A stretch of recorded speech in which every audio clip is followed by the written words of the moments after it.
ನಿಮ್ಮ ಪ್ರಾಣವನ್ನೇ ಬದಿಗೊಟ್ಟು ಇಡೀ ನಿಮ್ಮ ಬದುಕಿನಲ್ಲಿ ನಿಮಗೆ ಸೂರ್ಯ ಚಂದ್ರ ಎರಡೇ ಕಾಣದು, ಮಿಕ್ಕಿದೆಲ್ಲ ನಿಮ್ಮ ಆತ್ಮಬಲ ಆತ್ಮವಿಶ್ವಾಸದಿಂದ ಈ ಮೀನುಗಾರಿಕೆಯನ್ನ ಮಾಡ್ಕೊಂಡು ಬರ್ತಾ ಇದ್ದೀನಿ.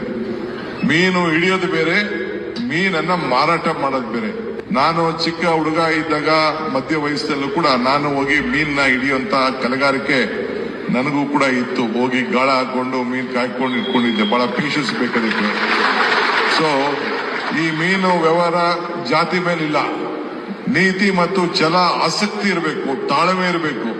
ಯಾವುದೇ ಒಬ್ಬ ಮೀನು ಹಿಡಿಯಕ್ಕೆ ಹೋಗ್ಬೇಕಾದ್ರೆ ಅವನಿಗೆ ದಿನ ಶಿಕಾರಿ ಸಿಗ್ಲಿಕ್ಕೆ ಸಾಧ್ಯ ಇಲ್ಲ. 3 ದಿನ ವಾರ ಆದ್ರೂ ಕೂಡ ಒಂದು ಮೀನು ಸಿಕ್ಕುದಿಲ್ಲ. ಅಂತ ಒಂದು ಪರಿಸ್ಥಿತಿ ನಾವೆಲ್ಲ ಗಮನಿಸಿದ್ದೇವೆ. ಅಂತ ತಾಳ್ಮೆಯ ವೃತ್ತಿಯನ್ನ ಇಟ್ಕೊಂಡು ಬಂದಿದ್ದೀರಿ. ಮೀನು ಎಂದರೆ ಒಂದು ಲಕ್ಷ್ಮಿ.